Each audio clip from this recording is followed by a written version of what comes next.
So this is the very first video I ever made, and I knew I wanted to talk and do interviews, but I wasn't really sure exactly what I wanted to do. So I asked my dad to do an interview with me, and I didn't have anywhere to do it. So I did it in the gym when the gym was still open.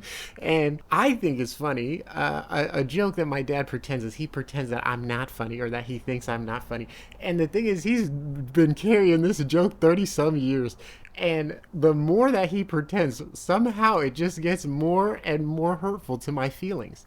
But that's okay. Tell you what's on my mind. What is on your mind, Dad? An eggplant parmesan sandwich is what's actually on my mind. I am so disappointed. I was looking forward to it all day. I get there and it's like 10 after 5 and they're closed. Not that easy to find an eggplant parmesan sandwich. I'm from way back memories of good ones. I told him I was going to come over here to the gym and let you and people that work here know that eggplant parmesan sandwiches there.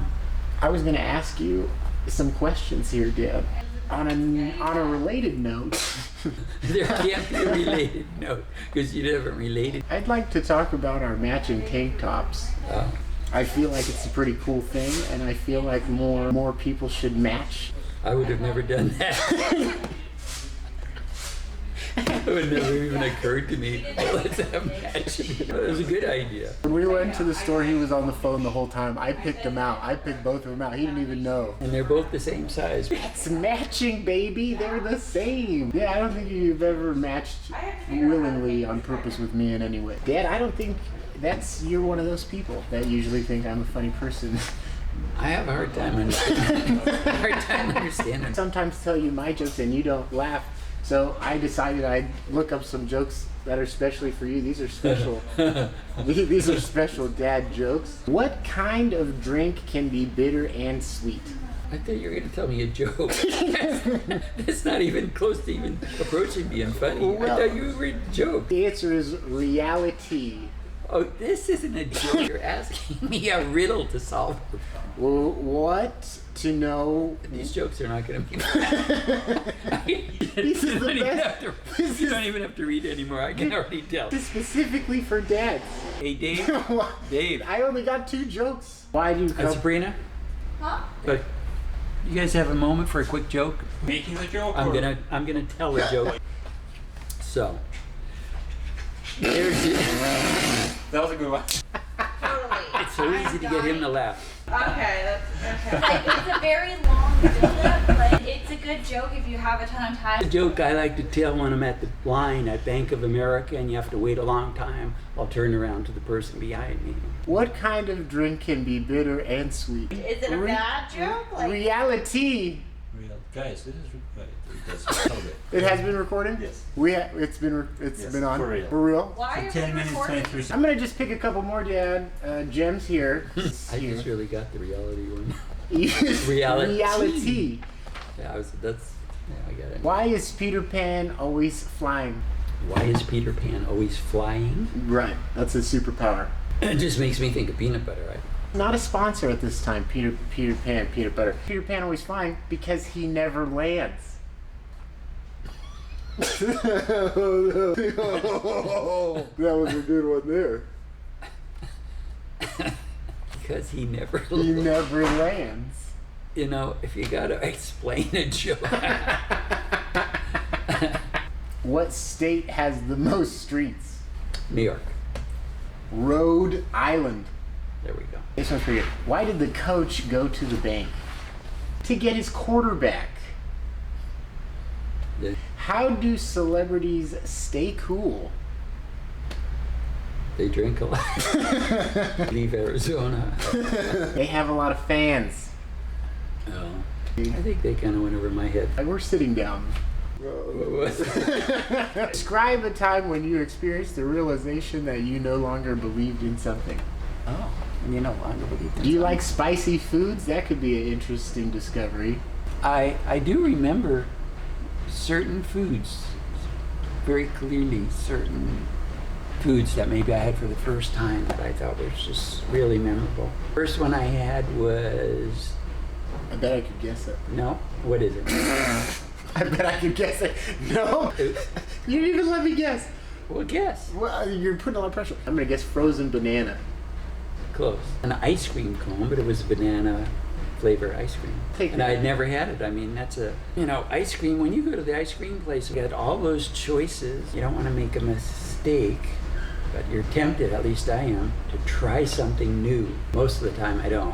I get what I already like. But every once in a while I'll say, I'm going to try something new. That's how the banana ice cream came. And the thing that happened was I really liked it, but for some unknown reason I got a nosebleed and the blood from my nose kept dripping on my banana. And then there was like a decision. I was really young, am I going to eat it or what the deal going to be here? But I ate it and it was good. I remembered that both. It was a double memory. One was it was the first time I ever had that, and I really liked it. The second thing was to imprint that on me was the nosebleed on there, the visual. I remember that. I remember the first time I decided I liked pepper on corn on the cob. First time I liked onions was with the tuna fish. So there's certain things that I remember exactly when I decided, I really like that. It's so good. I love it so much. I love it so much. I don't know if that answers the question, but I like those stories an awful lot. You change your belief about, you change your belief about the foods. Okay, it took me a second to put it together there. I didn't get that much. Thanks for helping out on that. Yes. One. No, I don't think I really ever answered it. It actually is a story involves us really. We went to get a medical marijuana card. My first one ever. It was a very sketchy experience. I'm glad you came with me. Go see the doctor. It's some guy in a lawn chair. We get this piece of paper, we go downstairs, and I'm too scared to smoke anything. I don't know if you remember, Dad, we were Mormon for a long time. We bought this cookie, and I remember thinking, we'll break it in half. We each eat the cookie, and then we go to get pupusas. All of a sudden, things start feeling like slightly uncomfortable. It was It was more like trying to survival thing. It wasn't like having a good time anymore. It was, how will we survive this thing? How are we gonna get Can out? somebody actually drive the car? Oh my! It was like, did we order any food? Are they bringing us food, or can we just leave? Did we already pay the money? Are they waiting for the money? Everything was in Spanish. The menu's in Spanish. A surprising fact: neither of us actually speak very strong Spanish, and I don't know if I can communicate in a second language right now. I'm having a hard time in English. I remember we ended up ordering food. As soon as they set it down, we said, we ought to get out of here. It's a cash-only establishment. It was a tricky thing to pay with the cash because you don't know where they're gonna stop. No. Is it good? We got outside and oh my God, the cars were like these shining spaceships. We had to find our way back. I remember being very, very confused. We were in downtown San Francisco. This marijuana cookie was the strongest. It was like an acid level marijuana cookie. I remember getting nervous and slowing down and saying like, oh, Dad, we got to take a pause. I remember it so vividly. He looked at me and he said, no, Andrew. You just gotta feel the rhythm of the street. And then you just picked up the pace. Somehow we made it back home. That was the time I changed my belief. Oh yeah, you could just pick up any kind of drug cookie. You'll be fine. Oh, a brownie with drugs in it? That's fine. In fact, they are not always fine. And I think it's happened to us multiple times. Oh, let's eat this thing. This seems like a tasty thing. And then oh. I forgot all about the rhythm. No, you can bend with the whole thing. You don't want to try to fight against it. If you can just get in the same groove with the thing. It's a better way to try to deal with a situation like that. Gotta flow sometimes. Do you have an experience, Dad? Of where you intended to have a good time and didn't necessarily turn out that well. I know how easy it is to be a lawyer. Well, legally it's true. Nobody's gonna see this. Do you as a lawyer ever, this regulation is being violated here. You ought to give me, you're gonna get sued. You ought to give me something free. You ought to give me free hamburger. I'm gonna sue you. If I was a police officer, I would probably abuse that power a lot, like a free hot dog, or else you got a health violation kind of thing. It's probably good they didn't let me be a police officer. Maybe that's why they didn't let me be a lawyer either, because You would misuse your I would misuse my law power. authority. Is it a power that you just bring out all the time? And have you stopped a crime as a lawyer using your? No. No. You never stopped at a single crime, Dad? No. I defended a guy who was accused of soliciting a prostitute who turned out to be a woman police officer.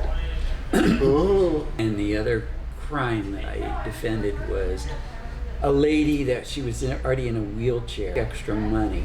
She was a bookmaker. She took bets. Police went through her garbage can and arrested her, and her in her wheelchair.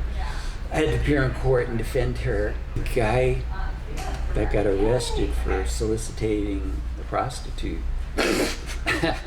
Only reason that happened, that I was in court with him, is we did his taxes, and then when he got in trouble, he didn't know anybody else to call, so he called us. So I went to court with him on the first, they call it an arraignment. That's where you're going to plead guilty or not plead guilty. It was going to start at 9 o'clock, so we got there a little bit early. Didn't want to stress about it. So we're sitting there, and the bench is there, and then this woman lawyer comes down the aisle, and I happened to have gone to law school with her.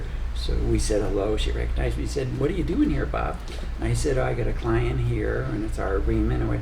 She says, "You don't sit out here." She says, "Come on, come with me." We go back into the judges. I didn't know, so I went back there, and then I saw what they were doing.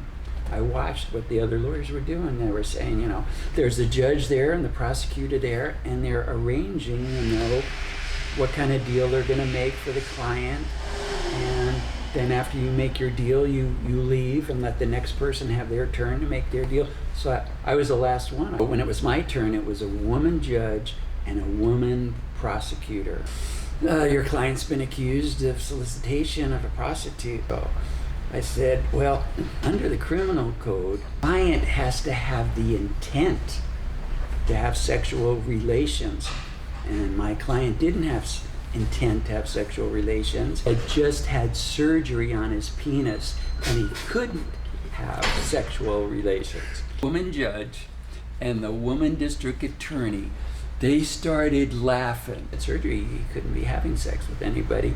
He was just offering the money because he wanted to help this person get out of the prostitute life or whatever. He never had any intention to have sex. So the DA said, if you can provide me documentation that, that what you're telling me is true, that it just had surgery, I'll drop the charges. Sent it in, they dropped the charges.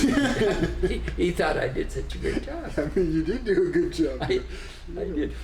Well, I didn't make that story up, I had to have some basis of truth to start. I'm not clever enough to think of something like that. And the other really good part about it too was we were entitled to have everything that the police had, to see what the evidence they had. I mean, what did they have? So the woman police officer was wired, and so it was everything our guy was saying was being taped.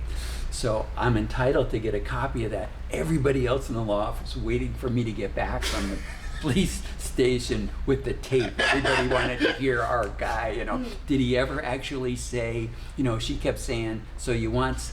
He said, he was trying to say, you want to be with me, come with me. And then she's saying, what, is it sex? Is the sex you want? She was trying to get him or whatever. And so finally got him to say some words that basically said, yeah, I want to pay you money for sex or whatever. She got him. But we got a big kick out of listening. We listened to that multiple times. I'm glad the client is happy to hear that. Yeah. Well, Dad. Didn't work out so well for the lady in the wheelchair. She's in prison.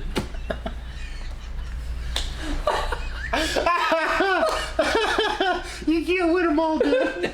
You can't.